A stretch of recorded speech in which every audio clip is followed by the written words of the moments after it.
Subscribe and share my channel Sudarsana. శ్రీమాత్రే నమః. శ్రీ గురుభ్యో నమః. శ్రీమద్దేవి భాగవతము 9వ స్కందము. చిత్రరథుడు పుష్పదంతుడు దూతయ్యై శంఖచూడుని వద్దకు వచ్చుట. శంఖచూడు తులసికి జ్ఞానోపదేశము చేయుట. భగవంతుడగు నారాయణుడు చెప్తున్నాడు, నారదా, తరువాత బ్రహ్మ దానవ సంహార కార్యమునందు శంకరుని నియమించెను. అదే క్షణమున తాను కూడా తన స్థానము నుండి వెళ్ళిపోయాను. దేవతలు తమ తమ స్థలములకు వెళ్ళిపోయారు. అప్పుడు చంద్రభాగా నదీ తీరమున ఒక మనోహర వటవృక్షము క్రింద దేవతలకు మేలును చేకూర్చు తలంపుతో మహాదేవుడు ఆసనారూఢుడయ్యాను. గంధర్వరాజగు చిత్రరథుడు శంకరునకు మిగుల ప్రియమైనవాడు. ఆ స్వామి అతనిని దూతగా వెంటనే హర్షముతో శంఖచూడుని దగ్గరికి పంపెను. ఆ స్వామి ఆజ్ఞానుగుణముగా చిత్రరథుడు శంఖచూడుని నగరమునకు బయలుదేరెను. దానవరాజు నగరము అమరావతి కంటే శ్రేష్టమైనది. కుబేరుని నగరము దాని ముందు హేయమైనది. దాని పొడవు 10 యోజనములు, వెడల్పు 5 యోజనములు. స్ఫటిక మణులతో సమానమైన రత్నములతో అది నిర్మింపబడెను. నగరమునకు 4 వైపులా వాహనములుండెను. 7 కందకములు, 7 దుర్గములతో అది సురక్షితమై ఉండెను. మండుచున్న అగ్ని వలె నిరంతరము ప్రకాశించు కోట్ల కొలది మేలిమి రత్నములతో అది నిర్మింపబడెను. దానిలో 100ల కొలది సుందరమైన వీధులు, మణిమయములగు విచిత్ర వేదికలు ఉండెను. వ్యాపారములందు నేర్పరులైన పురుషుల ద్వారా నిర్మింపబడిన భవనములు ఉన్నతములైన ఆకాశహర్మ్యములు సుశోభితములై ఉండెను. సింధూరముతో సమానమైన ఎర్రని మణుల ద్వారా పొదగబడిన ఆశ్రమములు ఆ నగర శోభను పెంపొందింపజేయుచుండెను. అవి చిత్రాతి చిత్రములు, దివ్యములు, సుందరములై ఒప్పారుచుండెను. మునీంద్ర, ఇట్లు శోభలలకు ఆ నగరమునకు వెళ్ళి చిత్రరథుడు శంఖచూడుని భవనమును చూసెను.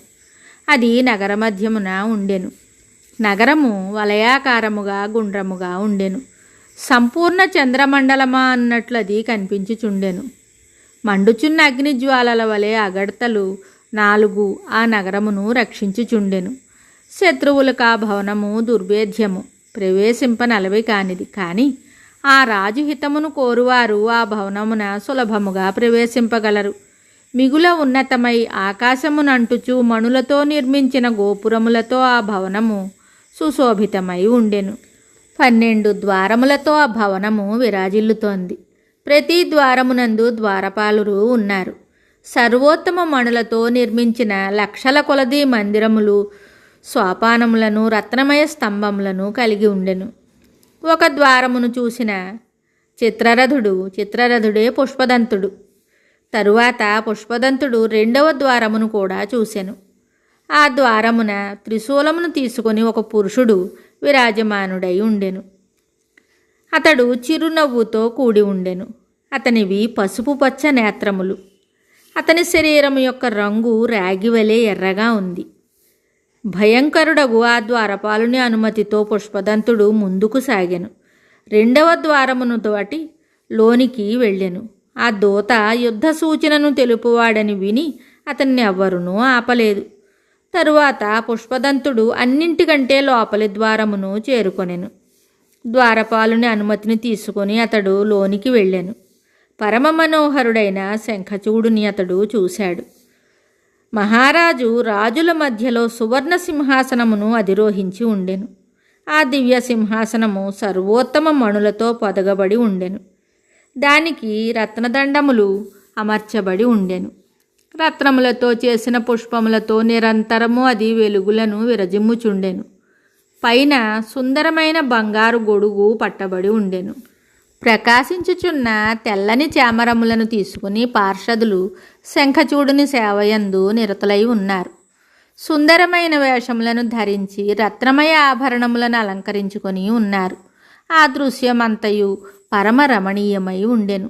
మునీంద్ర, అతని మెడలో మాల ఉండెను. శరీరము చందనముతో ఆలేపనము చేయబడి ఉండెను. 2 పలుచని ఉత్తమ వస్త్రములను ధరించి ఉండెను. సుందరమైన వేషముతో ఆ దానవుడు ఆ సమయమున అసంఖ్యాకులు ప్రసిద్ధులైన దానవులతో పరివృతుడై ఉండెను. లెక్కలేనంతమంది దానవులు అస్త్రములను చేతబట్టి ఇటూ అటూ తిరుగుతున్నారు. అట్టి శంఖచూడుని చూసి పుష్పదంతుడు ఆశ్చర్యచకితుడయ్యాడు. తరువాత అతడు శంకర భగవానుడు చెప్పినట్లు యుద్ధ విషయమైన సందేశమును వినిపించుటకు మొదలుపెట్టాడు. మిగతా కథ తరువాయి భాగంలో తెలుసుకుందాం. శుభం. Subscribe and share my channel Sudarsana.